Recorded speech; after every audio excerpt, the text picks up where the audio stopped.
I don't know if we should call this Thanksgiving Eve. There needs to be a little bit of preparation in my heart sometimes for Thanksgiving. What are the benefits of being thankful, and how do we develop those muscles, especially for our family, as we sit around the table and talk about the things that we're thankful for? What is the value of that?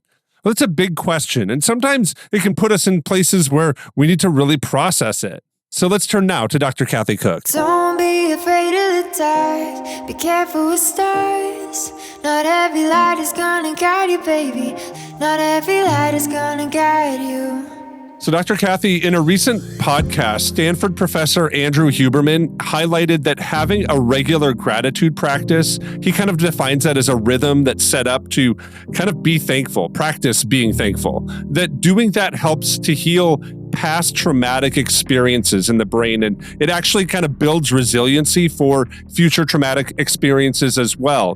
Different things that a person might encounter that would kind of cause them anxiety or stress or different things, that practicing gratitude actually wires the brain for resiliency. He said that this practice kind of shifts the brain's neural networks to react to fear and defense experiences differently than if they didn't practice gratitude habits. So, Dr. Kathy, I just returned from a marriage retreat where we used your book, Parent Differently, and the whole weekend revolved around this topic of having gratitude and being grateful.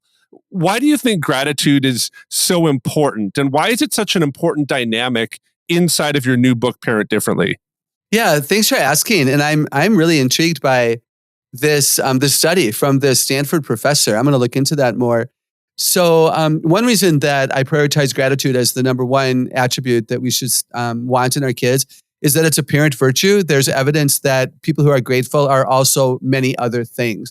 Gratitude gives rise to other qualities like compassion and other-centeredness and generosity, compassionate and care. And so I think that's really cool. I also prioritize it because technology robs us of gratitude. If we think about it, many of the platforms we go to, the games we play, the things we do with our tech would cause us to feel entitled. I can order what I want and have it when I want it, exactly the way I want it right now.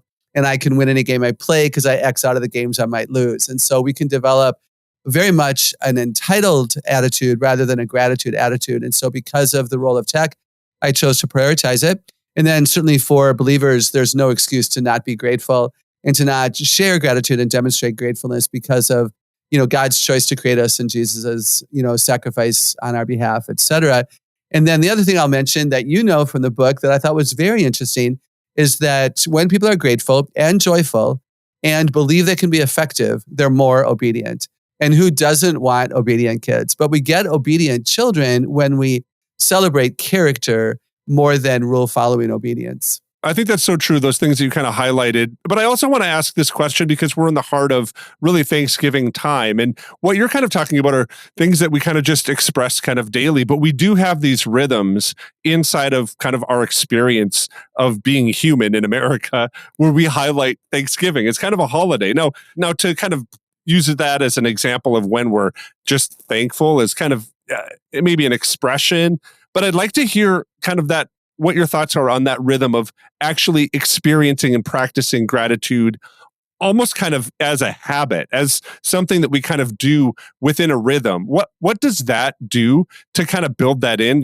Little things like saying thank you to the coffee person, or saying thank you to the crosswalk, person, or kind of being mindful of the mailman to even say thank you to them as they're doing kind of quote unquote doing their job.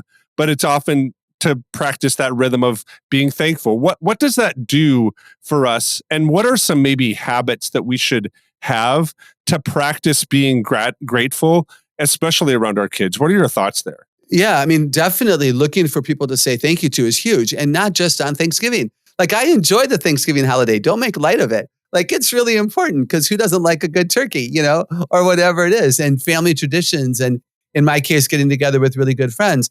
So it's significant. But what really angers me is that we celebrate it one day a week or one day a year. Gratitude, for it to have that parent virtue possibility, needs to be something that we are, not something we do.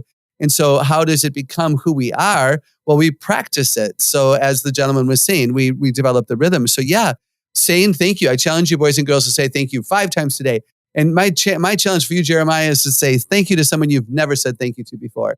And that forces him to think more than his bus driver. So I think that's really cool. I think to ask your kids, who do you know who's a grateful person? Would be very interesting. Ask your kids at dinner tonight, who do you know who's grateful? And then they're going to mention someone. And well, how did you decide that person's grateful? A true story, I taught this or shared this idea with someone who asked a child. And the child says, this one custodian, his name is Mr. Smith. And I just put a Kleenex in the trash can. I didn't put it on the floor, of course, because I'm not a stupid person. I put it in the trash can and he saw me and he said, thank you. Like he noticed me and he thanked me because I helped him do his job.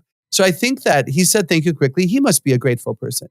And I think it's a very interesting exercise. And then I would challenge, me and the kids, like, would anybody name me? Would anybody know that I'm a grateful person based on how I behave and who I am? You can have your kids give away stuff. A lot of parents will clean out the kid's closet when the kid is not there because it's easier and more efficient. Like, I'm not stupid, I get that.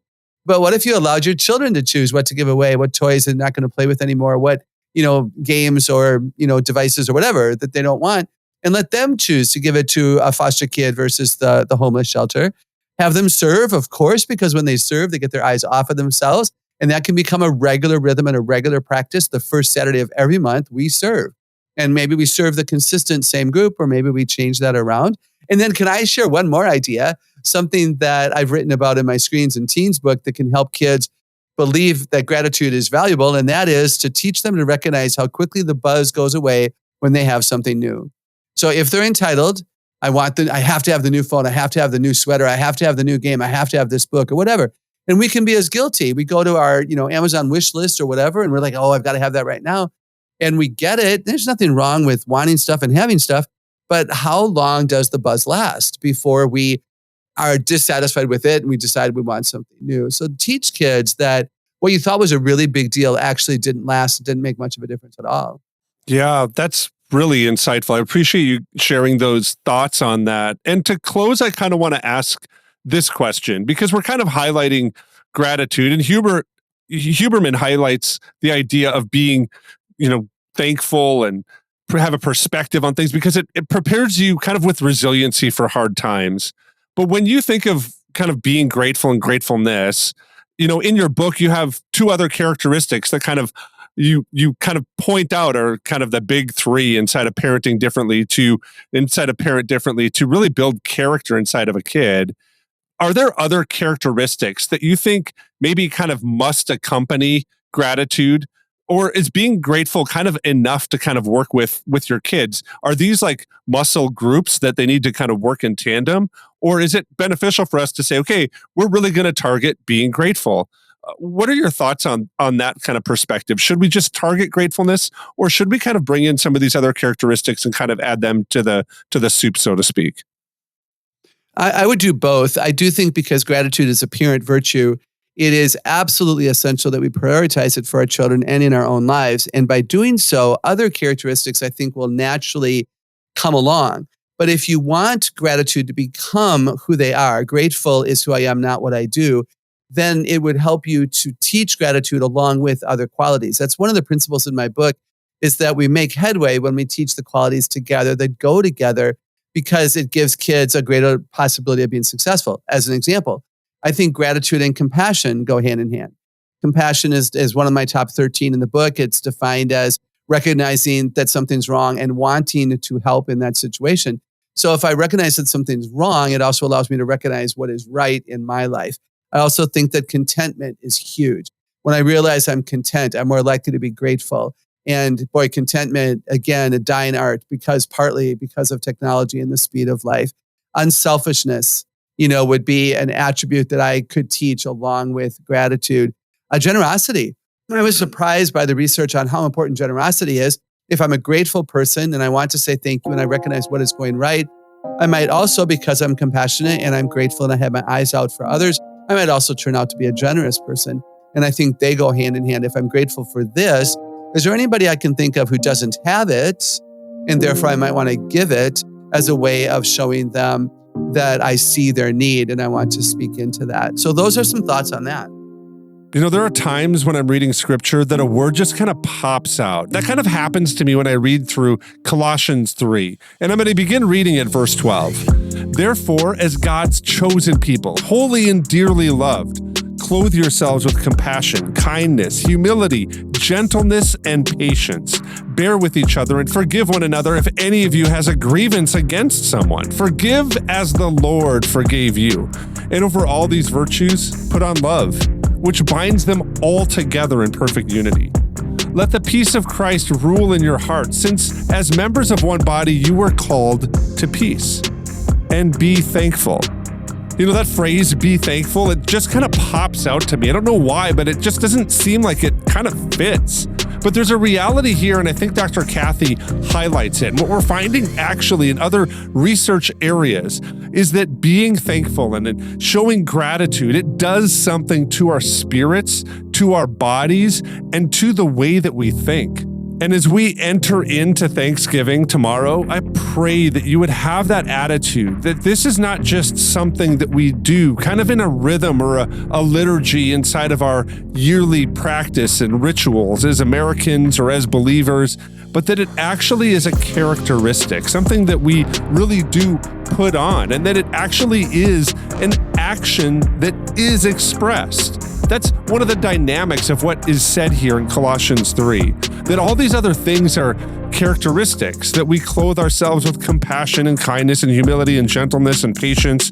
But the thing that we're called to be is thankful.